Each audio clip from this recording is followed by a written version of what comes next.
Hari ini akan membahas tentang masalah yang sering dokter temukan di lapangan ataupun masalah yang dokter temukan di praktek.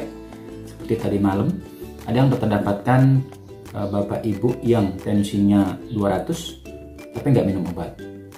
Karena apa? Dok, saya nggak rasa apa-apa, ngapain minum obat?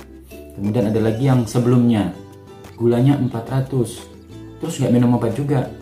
Kenapa? Tanyain, kok nggak minum obat? Dok, saya nggak rasa apa-apa, 400 pun saya masih aman-aman kok dok, ngapain minum obat? Jadi itulah yang disampaikan oleh pasien itu.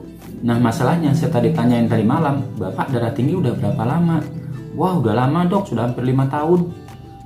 Kebayang nggak? Berarti dalam waktu 5 tahun itu tensinya tinggi segitu, kemungkinan besar sudah banyak komplikasi yang sudah terjadi. Masih ingat sebelumnya yang pernah dokter sampaikan, semakin tinggi tekanan darah, semakin lama gulanya tinggi, semakin cepat untuk mendapatkan komplikasi yang 3 jalan setapak, bisa stroke jantung dan gagal ginjal.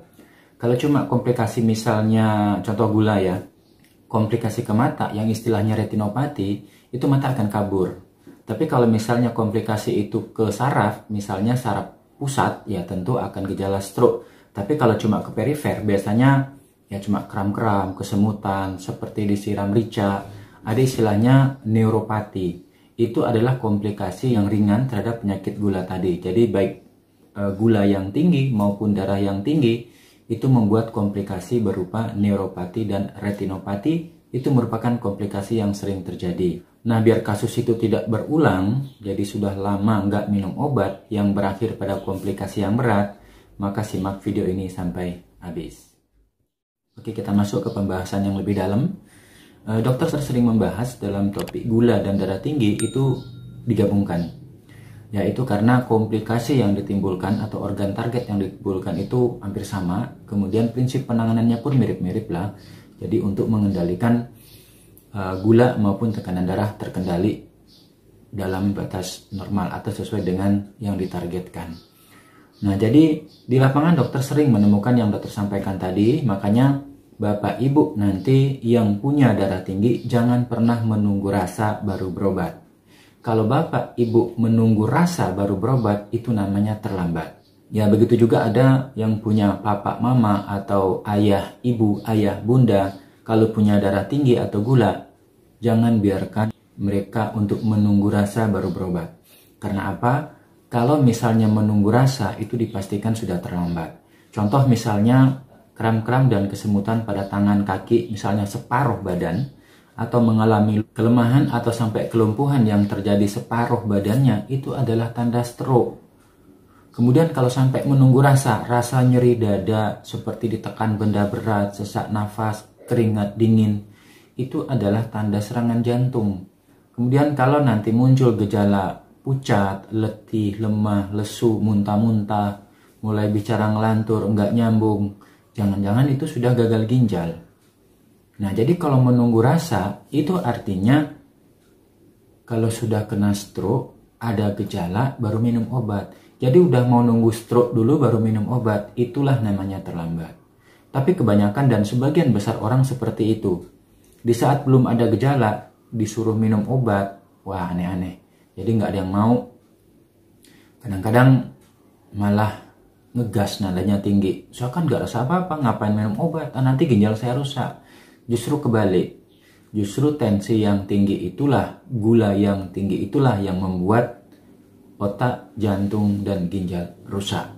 Maka dengan menurunkan tekanan darah, menurunkan gula darah dalam batas range normal, maka bisa terhindar dari komplikasi yang ketiga tadi. Kalau cuma kram-kram, kesemutan itu sudah sering dikeluhkan. Cuman kadang-kadang dengan kram-kram seperti itu, kesemutan, mereka anggap itu suatu hal yang biasa. Nah, nanti sudah timbul kelumpuhan, kelemahan yang sudah sangat mengganggu, tiba-tiba muncul plek, nggak bisa ngangkat tangan, itu baru datang berkunjung ke dokter. Memang sih pada umumnya, kalau datang berkunjung pasti ditanya keluhannya apa. Kalau nggak ada keluhan ya otomatis nggak akan kunjungan kan ke dokter. Tapi khusus untuk darah tinggi dan gula, jangan dapat rasa baru berobat. Makanya disarankan untuk check up.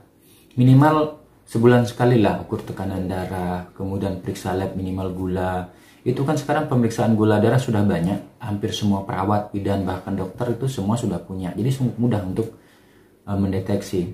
Jadi jangan menggunakan rasa, tapi diukur 2 kali pemeriksaan, kemudian itu tidak normal, maka dianggap itu sudah kena gula ataupun sudah kena diagnosis darah tinggi.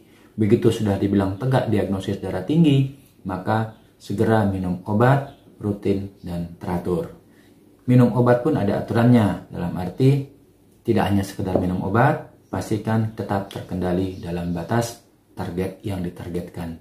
Karena tiap orang tentu beda dan sangat individual sekali.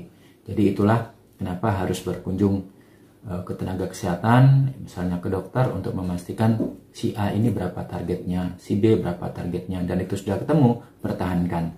Makanya ada istilah, berapapun jumlah obatnya, berapapun dosisnya, yang bisa menurunkan tekanan darah, yang bisa menormalkan gula darah dalam range target, itulah yang diminum seumur hidup. Jadi tujuannya kontrol tiap bulan untuk memastikan masih tidak cukup dosisnya, perlu dirubah tidak dosisnya, perlu diturunkan atau dinaikkan dosisnya. Yang penting tetap dalam batas normal. Makanya aktivitas, kemudian pola makan, turunkan berat badan, jadi faktor-faktor yang memperburuk keadaan itu cepat kendalikan supaya dosis obat pelan-pelan bisa diturunkan. Demikianlah informasi atau edukasi Prolanis hari ini. Semoga bermanfaat. Bila ini bermanfaat, silahkan bagikan, kemudian informasikan ke orang tua. Jangan sampai setelah kena komplikasi baru minum obat, itu pasti sudah terlambat. Ingat, stroke itu adalah permanen. Kalau sudah stroke baru minum obat, semahal apapun harga obatnya, hampir tidak pernah akan bisa memulihkan secara sempurna. Jadi, daripada nanti menyesal, lebih baik mencegah daripada mengobati. Mencegah cukup mahal biayanya, tapi mengobati jauh lebih mahal biayanya. Semoga bahagia, salam sehat, dan tetap semangat.